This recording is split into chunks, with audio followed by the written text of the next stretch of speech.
Welcome to our channel. எல்லாரும் வந்து எப்படி இருக்கிறீங்க ஃப்ரெண்ட்ஸ்? அனைவருக்கும் இனிய கிருஷ்ண ஜெயந்தி நல்வாழ்த்துக்கள் ஃப்ரெண்ட்ஸ். நாங்கள் வந்து இது கோயிலுக்கு போகலை. ஹஸ்பண்ட் வந்து வேலைக்கு போயிருக்கனால குட்டி பேபிஸ்களை கொண்டு என்னால் வந்து கோயிலுக்கு போக முடியாது. அதனால வந்து நான் வந்து கோவிலுக்கு போகலை ஃப்ரெண்ட்ஸ். நான் வந்து இப்போ வந்து உங்ககிட்ட வந்து என்ன ஷேர் பண்ண போகிறேன்னா, இந்த கிருஷ்ண ஜெயந்தி அன்று வந்து என்னுடைய ஒரு 15 வருஷத்துக்கு முன்னால் வந்து என்னுடைய வாழ்க்கையில் நடந்ததை வந்து உங்ககிட்ட ஷேர் பண்ணுறேன் ஃப்ரெண்ட்ஸ். எனக்கு வந்து அந்த நிகழ்வை பார்க்கும்போது ஆச்சரியமாக இருந்தது. அதை உங்ககிட்ட ஷேர் பண்ணலான்னு சொல்லிட்டு நான் அடிக்கடி அதை நினச்சிட்டே இருப்பேன். ஆனால் இன்னும் இந்த வீடியோஸில் உங்ககிட்ட ஷேர் பண்ணுறேன் ஃப்ரெண்ட்ஸ். இது கன்னியாகுமரி மாவட்டத்தில் உள்ளவங்களுக்கு சிலவங்களுக்கு தெரிஞ்சிருக்கல, சிலவங்களுக்கு தெரியாது. பிள்ளையார்புரம் சிவந்தி ஆதித்யநாத் காலேஜ் அது தாண்டி பிள்ளையார்புரம் தாண்டி போகும்போது நடுத்திருப்பதின்னு ஒரு ஊர். அந்த நடுத்திருப்பதில் வந்து ஒரு ஐயா கோயில், ஃபேமஸான ஐயா கோயில் எல்லாருக்குமே தெரியும். எங்கள் ஊர்லேருந்து மேக்ஸிமம் தெரியல, எங்கள் ஊர்லேருந்து எல்லாரும் அந்த ஐயா கோயிலுக்கு போவாங்க. நாங்களும் அடிக்கடி அந்த ஐயா கோயிலுக்கு போயிருக்கோம். ஆனால் வந்து அன்று வந்து கிருஷ்ண ஜெயந்தி அன்று வந்து நான் வந்து இந்த ஐயா கோயிலுக்கு போனேன். ஒரு மத்தியானத்துக்கு முன்னாடி இங்கேருந்து போய் மத்தியானம் அங்கே போய் கோயிலில் போய் அன்னதானையெல்லாம் சாப்பிட்டுச்சு. அதுவரை என்ன பண்ணுவாங்கன்னா வந்து இந்த கோயிலில் இருந்து அந்த கிருஷ்ண சிலையை வந்து கடலில் வந்து குளிப்பாட்டங்க வந்து போவாங்க.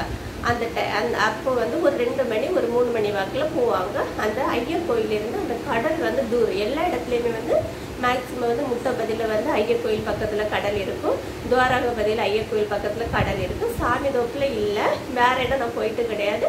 இந்த நடுத்திருப்பதி இந்த ஐயர் கோயிலில் வந்து எப்படியும் கோயிலேருந்து ஒரு 2-3 கிலோமீட்டர் தூரத்தில் தான் வந்து கடல் இருக்குது. நடந்து தான் போனோம். அந்த கடல் தாண்டி அப்புறம் போகும்போது பள்ளன்னு ஒரு ஊர் உண்டு. ஒரு 36 பள்ளன்னு சொல்லிட்டு நாகர்கோயிலேருந்து ஒரு பஸ்ஸும் போகும். இவ்வளோ டீட்டெயில்ஸ் தான் எனக்கு தெரியும். இப்போ வந்து இந்த நடுத்திருப்பதி ஏன் பேரை வந்துச்சுன்னா வந்து நம்மளுக்கு வந்து பாண்டவர்களுக்கும் கௌரவர்களுக்கும் வந்து ஒரு பிரச்சனை. என்ன பிரச்சனைனா, ஒரு சக்கையை வச்சுட்டு வந்து ஆளுக்கு வந்து இந்த சக்கையை வந்து பாண்டவர்கள் வந்து மொத்தம் இத்தனை பேர் 5 பேர், கௌரவர்கள் வந்து 101 பேர்.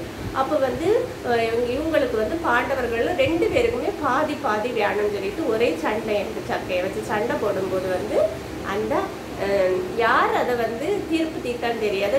என்னை பொறுத்தவரை அது அந்த ஐயா கோயில், அந்த ஐயாவா என்னன்னு தெரியாது. யாராவது தெரிஞ்ச கமெண்ட் பாக்ஸில் வந்து கமெண்ட் பண்ணுங்க. அந்த சக்கையை வந்து 2ஆ வந்து பங்கு போட்டு கொடுப்பாங்களாம். அப்போ பங்கு போடும்போது வந்து பாண்டவர்களுக்கு பாதி சக்கையும் கௌரவர்களுக்கு பாதி சக்கையும் அது பங்கு போடும். அந்த பங்கு போட்டவர் வந்து சமமாக பங்கு போட்டு கொடுத்துருக்காரு. அதில் வந்து பாண்டவர்கள் கொடுத்ததில் வந்து 5 சோளை, ஏன்னா அவங்களுக்கு 5 பிள்ளை இருந்துருது, 5 சக்கச்சோளை இருந்தால் கௌரவர்களுக்கு வந்து 101 சக்கச்சோளை இருந்ததா. அதனால வந்து அந்த சக்கை பங்கு போட்டதால் வந்து அந்த இடம் வந்து நடுத்திருப்பதின்னு வந்து பேர் வந்தது அப்படின்னு சொல்லுவாங்க. இது வந்து நான் அறிஞ்ச கதை வந்து வேறு யாருக்காவது அந்த கோயிலை பற்றி தெரிந்தால் இந்த என்னுடைய கமெண்ட் பாக்ஸில் வந்து அதை வந்து ஷேர் பண்ணுவேன் ஃப்ரெண்ட்ஸ். இப்போ வந்து இந்த கதையை சொல்லிட்டு யார் நடுத்திருப்பதின்னு வந்ததுன்னு இப்போ வந்து அந்த ஒரு 2 மணி போல் அங்கேருந்து நாங்கள் நடந்து அந்த கடலுக்கு போயிட்டோம்.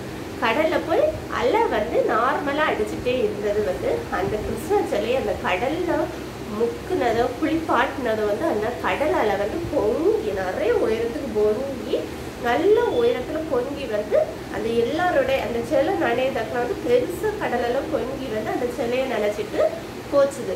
எனக்கு வந்து இது ஆச்சரியமாக தான் இருந்தது. அதுவரை நார்மலாக அடித்த அளவு தான் அந்த சிலையை முக்கினதுமே வந்து அந்த அளவு வந்து நல்லா பெருசாக பொங்கி வந்து எல்லாருக்கும் தலை உரம் நினச்சிட்டு அப்படி பெரிய அலையாக வந்தது. இது வந்து எனக்கு ஒரு ஆச்சரியமாக தான் இருந்தது. அந்த கோயிலில் அந்த ஒரு தடவை தான் வந்து அந்த கிருஷ்ண ஜெயந்தியோட பேய் வந்து இப்படி வந்து கோயிலில் வந்து அந்த கிருஷ்ண சிலையை நினைக்கும் போது கடலால் பொங்கி வந்ததை வந்து நான் பார்த்துருக்கேன் ஃப்ரெண்ட்ஸ். எனக்கு வந்து அது ஆச்சரியமாக தான் இருந்தது. இந்த கோயிலுக்கு வந்து நீங்கள் வந்து கன்னியாகுமரி மாவட்டத்தில் உள்ளவங்க யாரெல்லாம் போயிருக்குன்னு சொல்லி கமெண்ட் பாக்ஸில் வந்து கமெண்ட் பண்ணிடுவோம் ஃப்ரெண்ட்ஸ். இது கரெக்டாக வந்து நாகர்கோயிலேருந்து பிள்ளையார்புரம் அடுத்து வந்து இதை நடுத்திருப்பதி வரும் ஃப்ரெண்ட்ஸ்.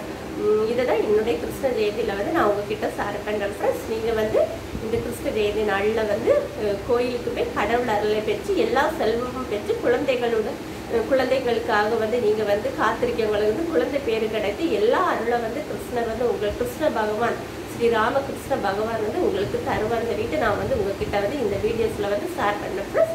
இந்த வீடியோ பிடிச்சிருந்தால் லைக் பண்ண, கமெண்ட் பண்ண, ஷேர் பண்ணிவிட்டு என்னோடய சேனலில் நிறைய சிறுகதைகள் வருது ஃப்ரெண்ட்ஸ். அந்த சிறுகதைகள் படித்து என்னோடய சேனலுக்கு ஆதரவு தந்துட்டே இருங்க. இன்னும் தொடர்ந்து ஆதரவு தந்துட்டே இருக்க ஃப்ரெண்ட்ஸ். வீடியோ பிடிச்சிருந்து சேனலை சப்ஸ்கிரைப் பண்ணி சப்போர்ட் பண்ணுங்கள் ஃப்ரெண்ட்ஸ். தேங்க்ஸ் ஃபார் வாட்சிங்.